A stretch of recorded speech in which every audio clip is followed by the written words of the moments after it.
with it being Memorial Day, I had to start out with a couple of funnies.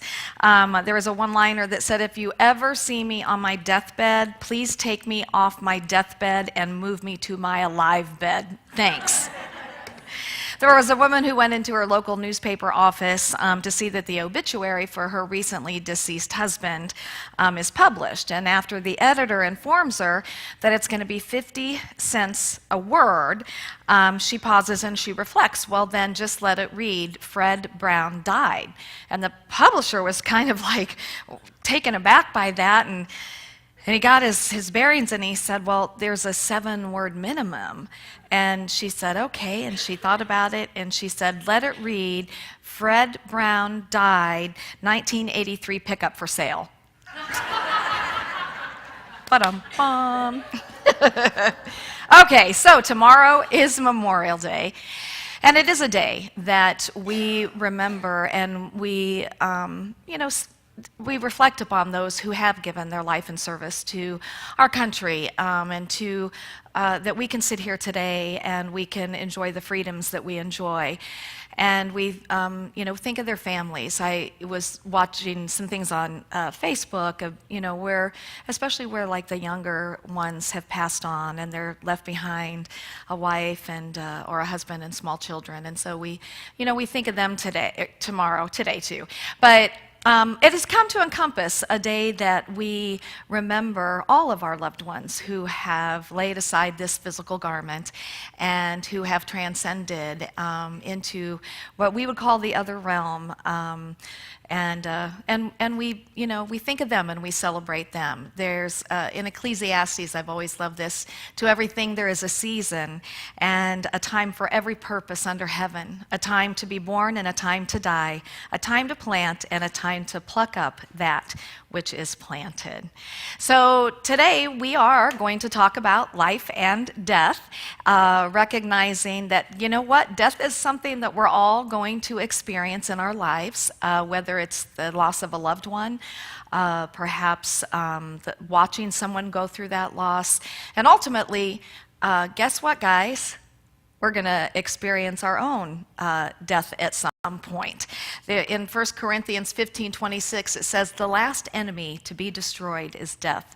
And Paul and I were talking about this, and we said, really, it's the last enemy to be destroyed is the fear of death, or the resistance to this idea of death. So I want to start with some practical things first.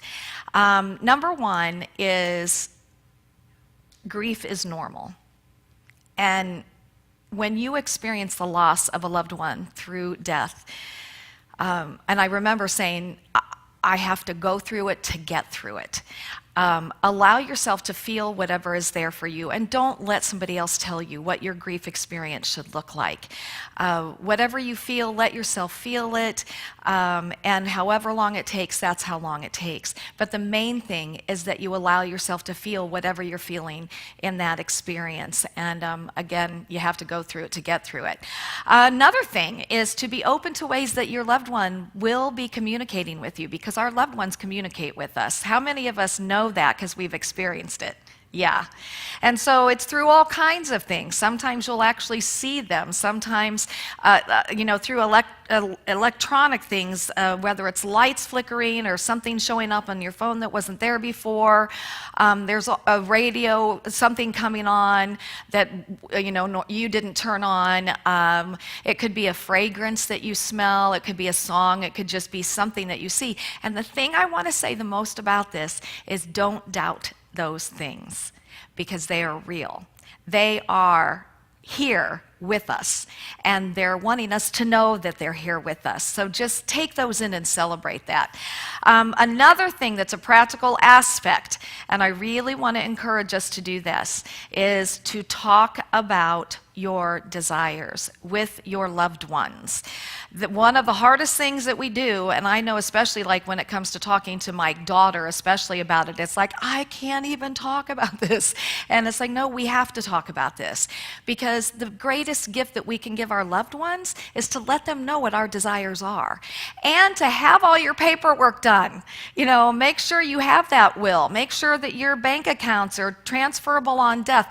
Make it as easy on them as possible, because the last thing that your loved one needs to be handling are things like that when they're already so emotionally broken up.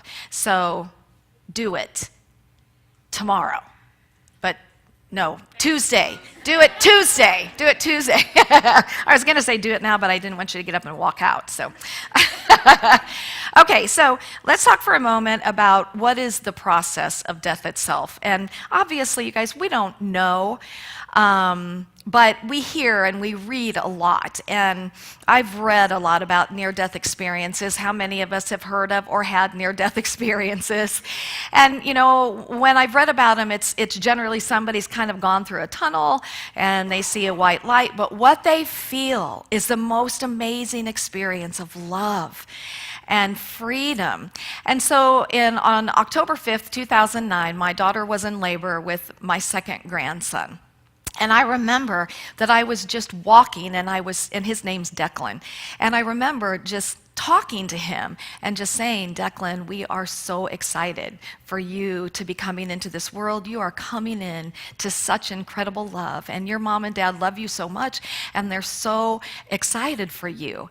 And it's safe for you to come into this realm. And it made me start to think about how life and death are two sides of the same coin.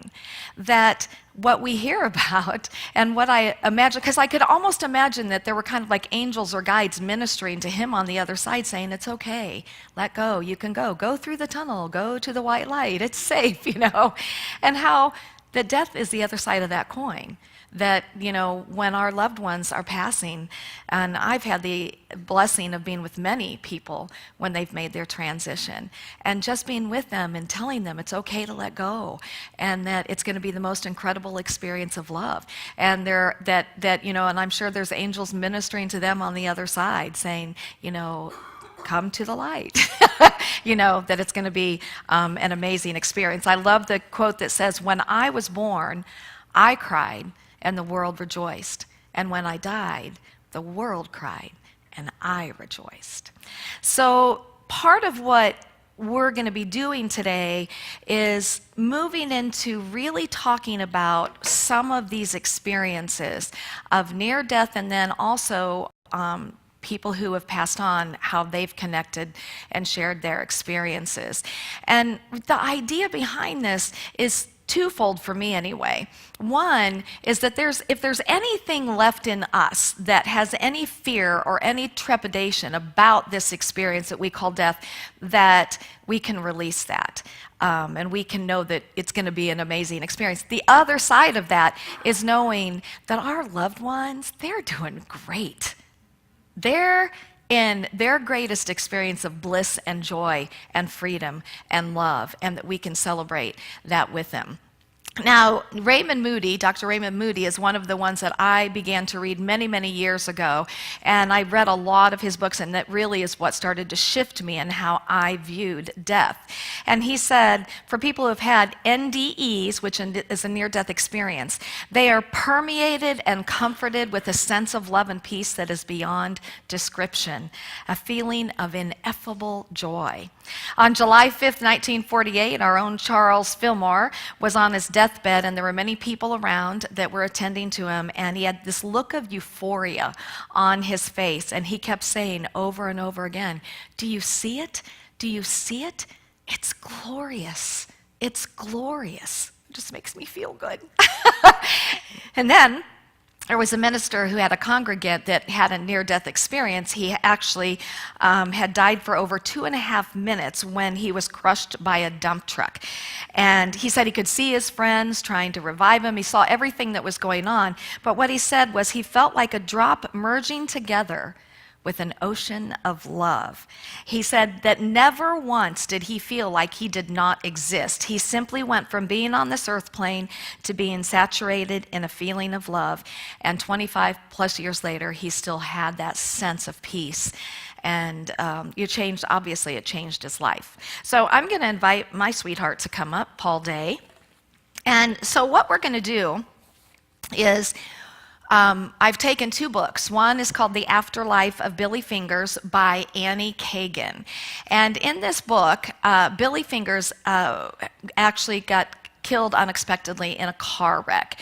And he had kind of a rough life. He had really dealt a lot with drugs and with alcohol.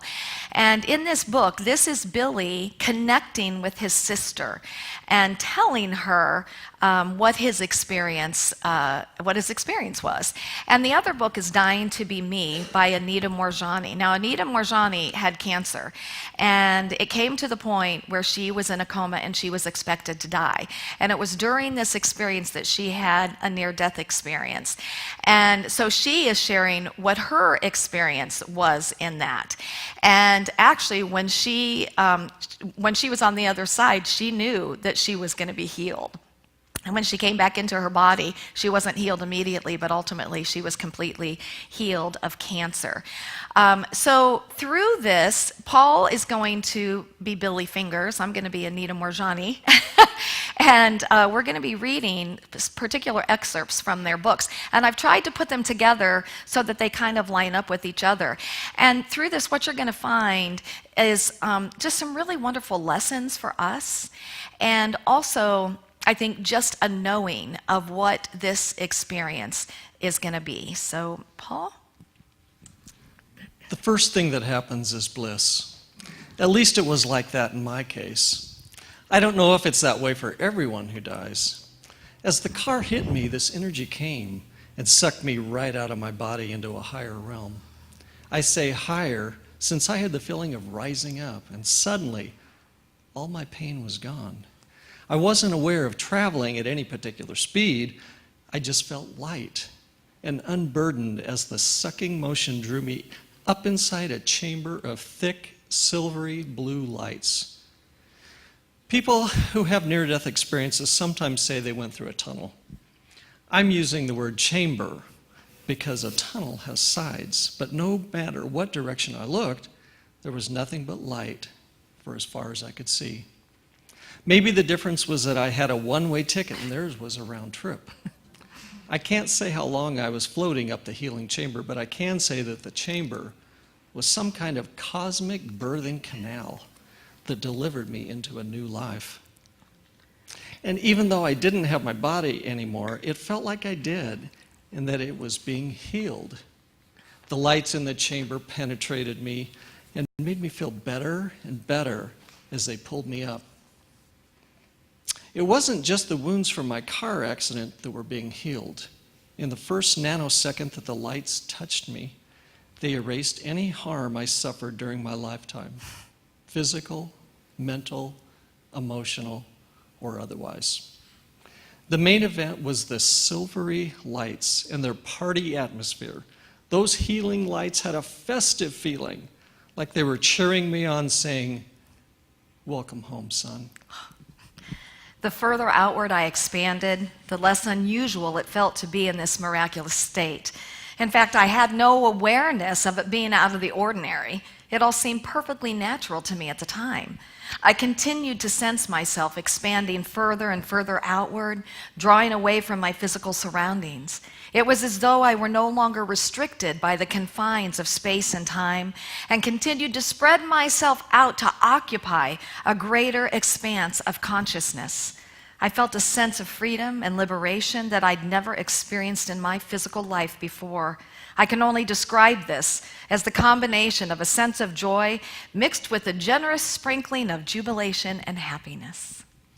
Even though I don't have my body anymore, I do still feel like an individual. So much for disappearing into a sea of bliss. Don't misunderstand me. I'm deep into this bliss experience, but I definitely haven't disappeared. There I was, without my body or any of my physical traits, yet my pure essence continued to exist, and it was not a reduced element of my whole self. In fact, it felt far greater and more intense and expansive than my physical being. Magnificent, in fact. I felt eternal, as if I'd always existed and always would, without beginning and end. What is bliss? Bliss is like being in love multiplied by 1,000, but it has nothing to do with anyone else. That's because God or Spirit or whatever you choose to call it is undeniable where I am. What I can only describe as superb and glorious unconditional love surrounded me, wrapping me tight as I continued to let go. The term unconditional love really doesn't do justice to the feeling, as these words have been overused to the point of having lost their intensity. But the physical battle that I'd fought for so very long had finally released its strong hold on me, and I had a beautiful experience of freedom. It didn't feel as though I'd physically gone somewhere else. It was more as though I'd awakened. Perhaps I'd finally been roused from a bad dream. My soul was finally realizing its true magnificence, and in doing so, it was expanding beyond my body and this physical world. It extended further and further outward until it encompassed not only this existence, but continued to expand into another realm that was beyond this time and space, and at the same time included it. Love, joy, ecstasy, and awe poured into me, through me, and engulfed me. I was swallowed up and enveloped in more love than I ever knew existed. I felt more free and alive than I ever had. The overwhelming sensations were in a realm of their own, and words don't exist to describe them. The feeling of complete, pure, unconditional love was unlike anything I'd ever known before. Unqualified and non-judgmental. It was totally undiscriminating, as if I didn't have to do anything to deserve it, nor did I need to prove myself to earn it. As I drift through space, the light rays from the celestial bodies that sparkle all around me, well, those rays have a personality of their own of sorts. Qualities like wisdom, kindness, compassion, and intelligence. Sometimes I believe the light rays are actually the super thoughts of a supreme being. Other times I think they are the supreme being itself. This presence, the limitless light that fills the universe everywhere, its personality contains every good quality imaginable. Perfect wisdom? Yes. Tender compassion? Of course. All-encompassing love? Definitely. Whatever qualities come under the heading of benevolence, that virtue is right there in the light. The same intelligence that grows trees from seeds, that lets birds fly, that waves the ocean and gives birth to new stars. That same intelligence also breathes your breath, beats your heart, heals your wounds. I was filled with the knowledge that I was simply magnificent. How have I never noticed this about myself before, I wondered? As I looked at the great tapestry that was the accumulation of my life up to that point, I was able to identify what exactly brought me to where I was today. Just look at my life path. Why, oh why, have I always been so harsh with myself? Why was I always beating myself up? Why was I always forsaking myself? Why did I never stand up for myself and show the world the beauty of my own soul? Why was I always suppressing my own intelligence and creativity to please others? I betrayed myself every time I said yes when I meant no. Why have I violated myself by always needing to seek approval from others just to be myself? Why haven't I followed my own beautiful heart and spoken my own truth? Why don't we realize this when we're in our physical bodies? How come I never knew that we're not supposed to be so tough on ourselves? I still felt myself completely enveloped in a sea of unconditional love and acceptance. I was able to look at myself with fresh eyes, and I saw that I was a beautiful being of the universe.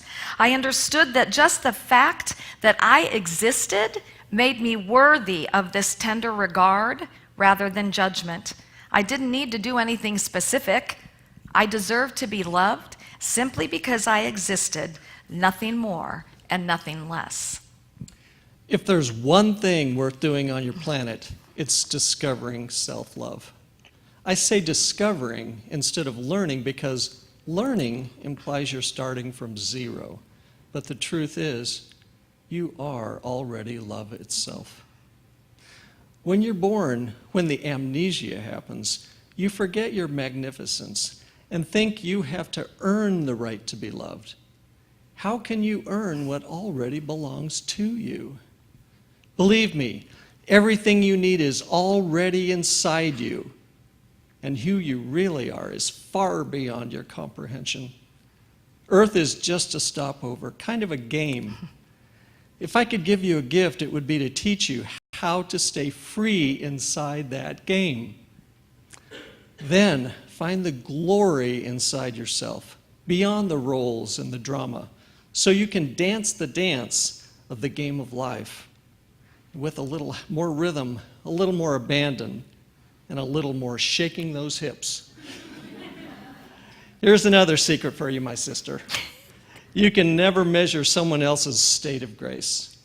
You can try to put yourself in their shoes, but it will never be the real thing, the true thing, the soul thing. The only life you can experience intimately is your own. Everything else is just hearsay. Never assume that anyone is fortunate or unfortunate because of the way things appear to be. Fortune or misfortune is just another human way of measuring. So I found myself with nothing but compassion for all the criminals and terrorists in the world, as well as their victims. I understood in a way that I never had before that for people to commit such acts, they must really be full of confusion, frustration, pain, and self-hatred. A self-actualized and happy person would never carry out such deeds. People who cherish themselves are a joy to be around, and they only share their love unconditionally. In order to be capable of such crimes, someone had to be emotionally diseased. In fact, much like having cancer.